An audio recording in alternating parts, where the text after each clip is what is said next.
and welcome to the first official episode of Another Castle Mortal Kombat podcast. I'm your host JP, and with me today is Kabal. How you doing, JP? Doing good, doing well. Yeah, Oh, fantastic. This has been a long time coming, eh?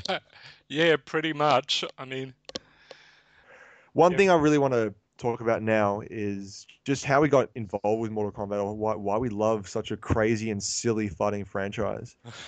I'd like to start with you, JP, first. So when did you first play Mortal Kombat? Like, what entry was it, and why did you get hooked? Well, believe it or not, my dad, he actually bought me a Sega Mega Drive for one of my birthdays. Father of the Year.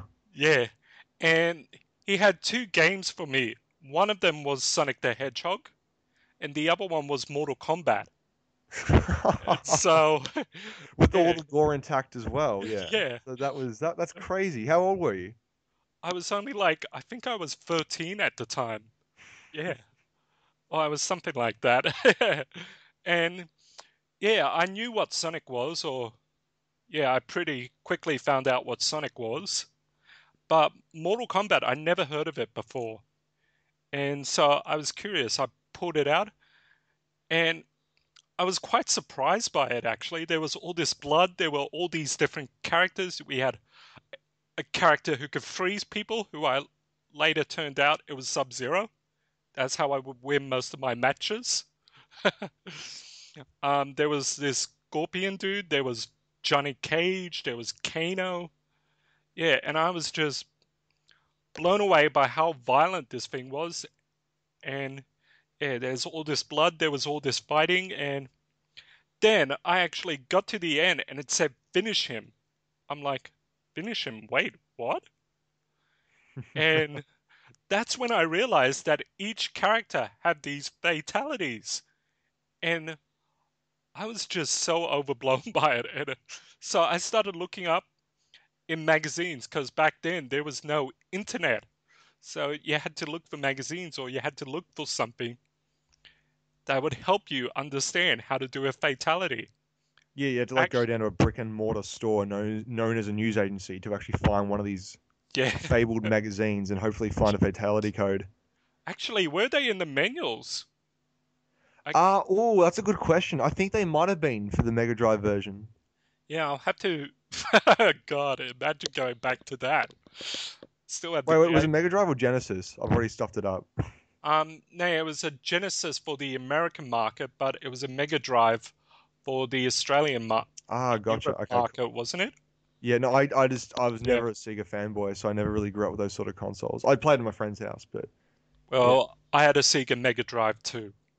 gotcha. So, yeah, yeah, So obviously you found out how to do a finisher at some point because you're still with the franchise, yeah. probably what, 15 years on.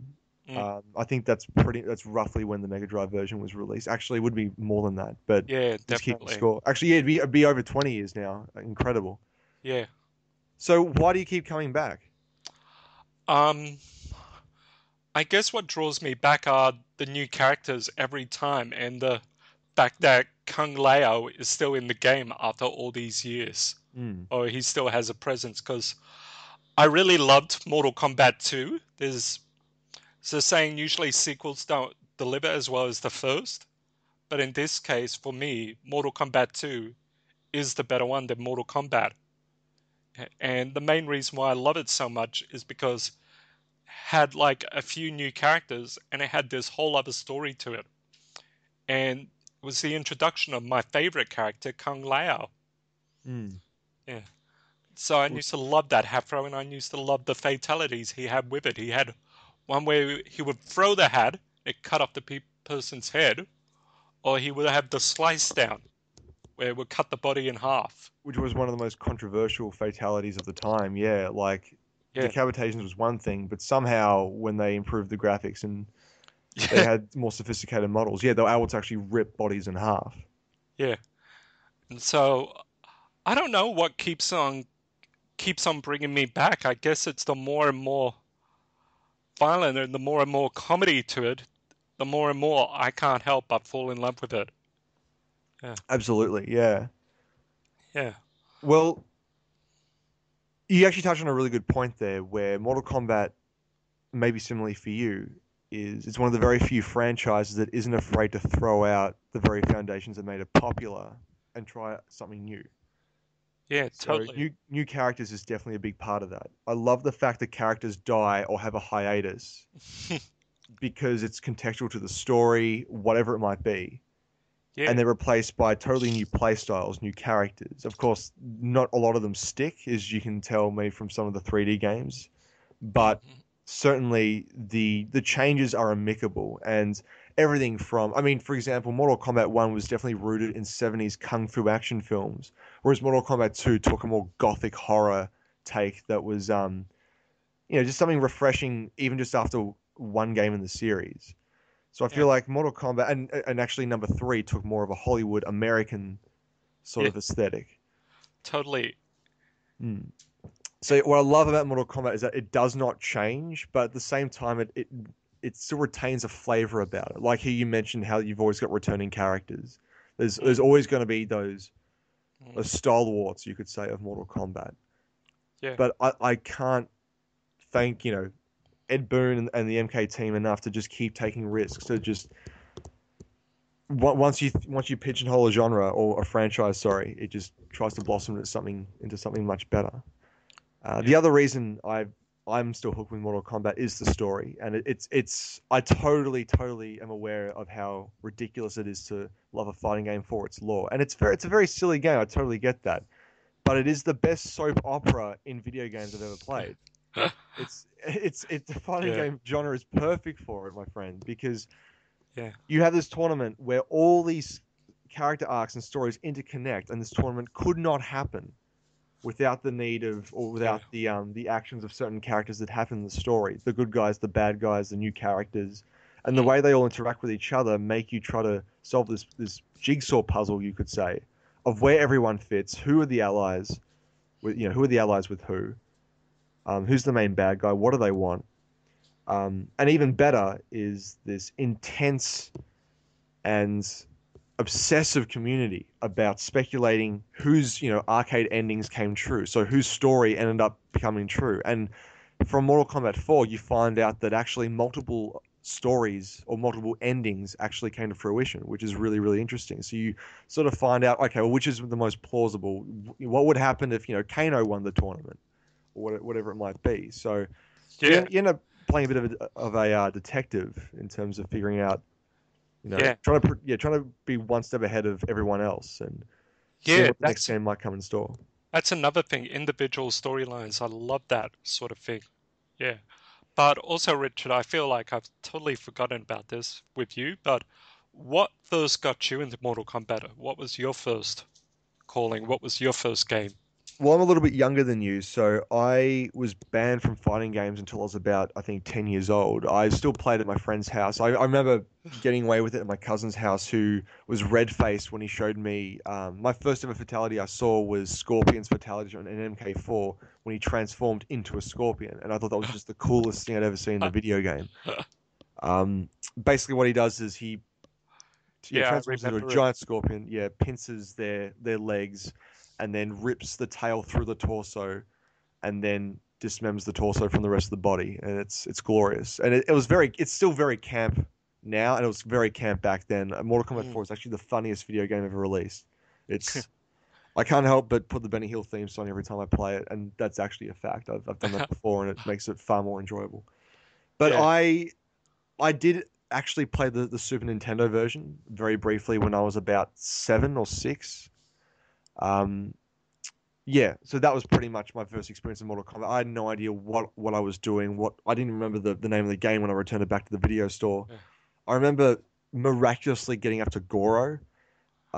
It had a Okay. very strong Yeah. aesthetic with like the jungle beat music for the arcade ladder, the theme song. Mainly the music that stuck with me. And Raiden. I remember Raiden and Scorpion and Sonya. Yeah. But it wasn't until probably 2002 of all things, where of all years, sorry, that all these very faint memories of Mortal Kombat 4 here and Mortal Kombat 1 there that I'm like, oh yeah, I should give this game a try.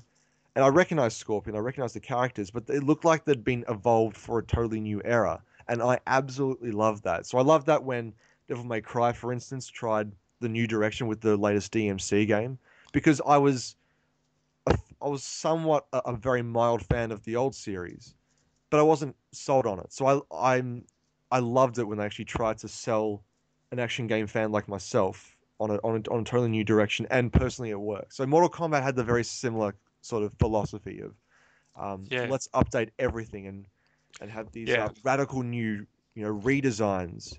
You mm, know, at this point, by the story, for example, Goro, who's the ubiquitous bad guy of video game bosses, is actually a good guy in this game according to the law, and just little things like that that just really show you that there's a real dynamic happening here. There's a real evolution. So yeah, Mortal Kombat Deadly Alliance was my first game that I really properly got, mm, I don't know, the itch for to play just again and again and again. yeah, Everything, the story came together well. It still has one of the best tutorial modes by embedding story events into. And that's when, yeah, and again, it's actually like a parallel experience with you. To finish him, when I saw finish him, I just thought, what? Am I just meant to uppercut the guy? What's going on here? Because I didn't have those imbrued memories mm, of Mortal Kombat fatalities. It was only when I versed Shang Tsung and he performed his finisher on me, I'm thinking, what the hell? What's going on here? And that was like one of the best surprises I've ever seen in a video game. I totally forgot about the concept yeah, of the fatality. So as soon as that happened, I was on the internet looking up everyone else's fatality. Had to unlock yeah, all the characters, see their fatality, and yeah. it just grew from there. Yeah, it's actually funny you bring up Mortal Kombat 4 because about a few months ago, I was actually at my brother's Bucks party and they asked me to bring my Nintendo 64. And one of Nice. the games I brought along with me was Mortal Kombat 4. I didn't realize I still had it. So yeah, we pulled it out and we just started playing Mortal Kombat again. And it was actually interesting watching all of Andrew's friends actually take an interest in something I really loved. And yeah, It's fast paced to a comical degree, yeah, isn't it? I think it's one of those games that's very yeah, hard to ignore. Everything yeah, feels like it's fast forward three times yeah. what is normal speed of a fighting game. Yeah, and it was also interesting us trying to remember how to do fatalities and everything like that, and we were looking them up on our phones and everything. I found Mortal Kombat 4 fatalities the hardest to pull off for sure. Yeah, The window was just so strict and the button presses had to be so precise, and it was pretty much just a sentence long of button combinations. yeah, I thought it was a bit nuts. yeah. But I also love Deadly Alliance, and it's a good thing you brought that up because that was the one that was to go where no Mortal Kombat has ever gone before. Is spoiler alert, they killed Liu Kang, and that shocked the hell out of me because it's very rarely do you see a major character or a iconic character get killed off in the early stages of the game. Absolutely, yeah. And even I mean at that point Shao Kahn was also killed off, but that was turned out to Mm, be a mm, bit of a lie. But at the time, people thought, "Oh my God, they just killed off the big bad guy of Mortal Kombat as well," and he yeah, was nowhere to be seen too. And yeah, doubly so, it was the first MK game where the bad guys actually won that tournament too. Quan Chi is technically the victor of that tournament, and he was just introduced in Mortal Kombat 4. So that element of surprise that anyone could even, in theory, win the tournament. And when you go by the story of Lee May, who was just an every woman character, who had very humble beginnings. She was a new character for that game, and she actually got. It was revealed that she got incredibly far in the tournament. She actually was, I think, before Raiden, she was like due to beat Quan Chi and Shang Tsung until something else in the story happened. But yeah, like little things like that that really paint a picture of just mm, the bold decisions that the MK team were mm, going to go down. yeah. Mm. So Deadly Alliance, yeah, I forgot about that because they also brought on the crypt, didn't it? Oh my God. Yeah, So for those who don't know, the crypt is how would you describe the crypt? Well, it's it like a looks like a crypt. tribute of everything Mortal Kombat, all the Yeah, so things. you pretty much just amass coins to unlock concept art, videos, Yeah, music tracks, yeah, characters, arenas, biographies. And some of them had absolutely nothing at all. So you could spend 600 coins, which might take, a couple of hours to amass, but absolutely sweet FA. It was nuts. But yeah, oh my God, it was pretty much a celebration of Mortal Kombat lore and culture. And again, the talons of MK were digging into my brain more and more, just getting me hooked about like just its history and everything it's represented. And I think talking about it, I've realized why it struck such a chord with me. And I would actually commend this with The Legend of Zelda, that the reason people get so interested in The Legend of Zelda, the gameplay, the lore, the story, the timeline, everything, is that The Legend of Zelda isn't just a legend of its own little narrative, but the games themselves are legendary. They made such precedent in the games industry, and I feel like Mortal Kombat has had a similar sort of impact when it comes mm, to pop culture, when it comes to controversy in the media. yeah, Um, it's yeah. yeah, I mean, it we didn't get Mortal Kombat 9 actually. Because it was rated R and too violent for us, wasn't it? absolutely. And so like there's still absolutely traces of Yeah, this. yeah, I don't know what you call this emergent controversy that yeah, always seems to happen with a Mortal Kombat game, and it just makes people more interested. It's pretty much its own trademark. That Mortal Kombat yeah, single-handedly made the ESRB rating system, and it's nuts to think yeah, about that one little fatality move can disrupt an entire industry that way. yeah, totally. Yeah, I so mean, I feel like Mortal Kombat yeah, supersedes its own lore by being legendary in its own way, yeah, in the way it's influenced the industry and game fans. So I think that's why people have such an affinity for the characters and everything else that way. So yeah, like the crypt back in Mortal Kombat Deadly Alliance, going back to that, it just celebrated everything and it took the piss out of itself. That's one of the best things about a game franchise when it knows it's not being too mm, serious, is that despite all the gothic horror and influences, you see a video mm. called Cooking with Scorpion. We see like a cooking show trailer with Scorpion, and just little moments like that that made amassing all those Oh coins. my God, that was, I mean, You remember? oh God, that's so long ago. Were I know. they I'm things trying like, to I'm trying to rile up all these memories for you, man. I want you gushing. oh man, I'm gonna need Mortal Kombat Deadly Alliance again. And you have like Goro on the drum kit, like pictures of that, and or pictures of Quan Chi on the saxophone, or Oh, Frost selling her patented frosty hair gel. Like it sounds so lame talking about it now, but in the context of like unlocking all these weird images, you're like, what the hell is this? It made for a very entertaining, actually very entertaining downtime when you had enough of the fighting. You just go into the concept art crypt or vault, I should say, and yeah, yeah, you could spend an hour just in there. So it's definitely a franchise that understands what it's done, respects itself for it, mm, and isn't afraid of self-deprecating. Mm. yeah. Yeah, I also want to say I really loved what Mortal Kombat 9 did and how it rebooted the whole series. Yep. Yeah, and so Mortal Kombat 9 I probably hold up there with Mortal Kombat 2 as one of my favorite Mortal Kombats. Yeah, no, definitely rekindled Yeah, what fans enjoyed about the first three games, and I totally respect that. I'm actually in a minority where I did prefer the 3D games just because I grew up with those. They were my ultimate teenage years, like me at 13, 14, Mortal Kombat really served the need for my the sort of entertainment I enjoyed, as deranged as mm, that sounded. So yeah, no, I was definitely more of a fan of the 3D games, so I wasn't as a fan of Mortal Kombat 9 as other people. In fact, the fighting system really didn't click with me. I did give it a good shot, but yeah, no, I simply wasn't a fan. I wasn't a fan of a lot of the direction of the characters, the fatalities. Um, uh, but okay. MKX, I love to hear your thoughts of MK9 just before you get into MKX. But MKX looks to relinquish a lot of that. Looks to um, pretty much be the MK game I've been waiting for since Deception. Okay. Yeah, Yeah. I never got a chance to play Deception because at the time I didn't have a PlayStation. yeah. Yeah, because I think it came out on GameCube, but it wasn't released in our country, right? It wasn't. No, no, Yeah, because so Midway were being yeah. stingy. Yeah, this is Australia, guys. We got screwed around in the 90s quite a bit.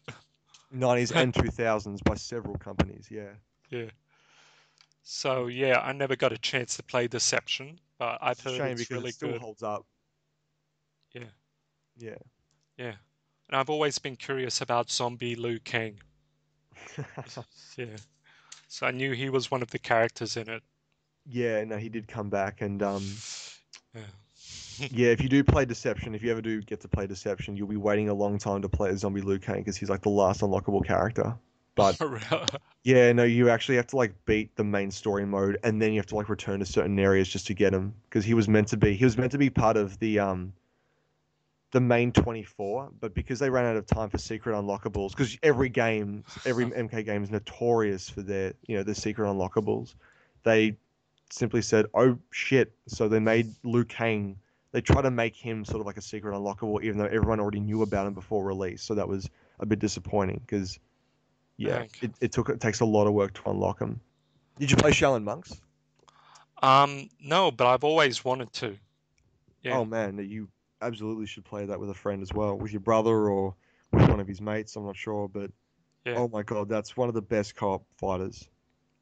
Okay. Does it need to be played in a co-op way, or can it be played by one? It can be played by one, and you'll have a very, very, very good time. Okay. But it's one of the very few co-op games where you can actually combine attacks together for the same enemy. Yeah. Yeah, it's actually got some of the best fatalities in the series as well. Yeah. Very creative ones. Yeah, Yeah. I've heard out of all the spin-off series, it's probably one of the best ones there. absolutely. Yeah, Yeah, still because holds up, man. you have the Sub-Zero mythologies, and you have the Oh, Jackson sure. Sonya Special Forces one. Oh, yeah, this is some absolute howlers. Yeah. Yeah. Yeah. But you enjoyed MK9, did you? Yeah, I enjoyed it a lot, and I was very impressed by the story mode and the risk they took in that. I was I was shocked at Yeah. times. So, spoiler alert for those of you who don't know, most of the heroes die. Yeah. Oh God, they killed Kung Lao. I was like, what? I go, and then I saw him back as Quan Chi's army or minion, and I thought, okay, that's good. So he's still alive somewhere. Oh, yeah. He's still alive and then as an undead zombie in the Netherrealm. Yeah. Yeah, yeah, Yeah. I reckon that's worse than being dead, to be honest. But yeah.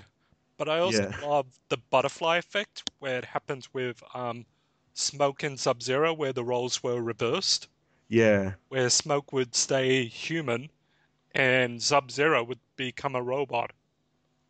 Or yeah, the Yeah. I second love. Sub-Zero. I love how they pretty much addressed Armageddon as the total turd of the game it was, and then they try to say, okay, we're rewriting the timeline, and because we're rewriting the timeline, certain things that you remember from the retro games have changed. I Yeah, thought that was a very interesting way of tackling it. yeah. Um, yeah, usually games with multiple timelines, they end up Mm, shooting themselves in the foot, but yeah, I thought they did. I thought MK9 Story Mode, yeah, did a very, very good job of acknowledging what had happened in the last few years, yeah, while still, yeah, rekindling the nostalgia for old time fans like yourself. I thought it was I mean, yeah, barring aside some gripes I had with it, I thought it was very, very well done. yeah. But I also love the fighting in MK9, and Yeah, yeah, I really loved some of the characters. I really loved playing as some of them again. yeah, And yeah, I just grew to love that. I fell in love with a few fatalities. I remember Kung Lao's, he had this one where it was two in one. He'd throw the hat to cut off their head, then he'd do the slice down. mm. I thought that is so cool because it takes two of my favorite fatalities and puts it into one. It's like peanut butter and jelly. Yeah, that's a good way to put it. Yeah, But yeah, and it just had some comical runs. I remember Johnny Cage did this thing where he hit someone's head off and then he put an Oscar down there. yeah. He splits a guy's head open, yeah, and Yeah, then he actually yeah, puts an Oscar trophy. yeah, or something like that. Yeah, Yeah, yeah. I So think I my always favorite thought, one. I just love Shao Kahn. I think he's just the greatest bad guy, and pretty much his fatality is that he actually digs his fingers into someone's rib cage and then splits them, oh yeah, that was like and you hear the crazy. squelch, and it's Oh, marvelous. that was crazy. I need to get help. Yeah, but oh god, there's so much we can talk about. I've been wanting to do a Mortal Kombat tribute video for a long time. Yeah. Oh my God. Yeah. In fact, if a lot of you guys, Mm. I'm just interested about, why we like such a crazy franchise. MKSecrets.net, they also have a YouTube channel. They actually go through episode by episode, the release of each Mortal Kombat game. It's actually done pretty well, and it sort of does encapsulate pretty much just the history of the franchise and why people love it so much. Yeah. But yeah, mksecrets.net. So yeah, YouTube channel as well as their own channel. Even though I'm not sure we're allowed to endorse other websites, but Maybe we should start actually moving on from yeah, this. yeah, absolutely. That's Yeah. I've pretty much said all I wanted to say. So we Yeah. can now talk about MKX.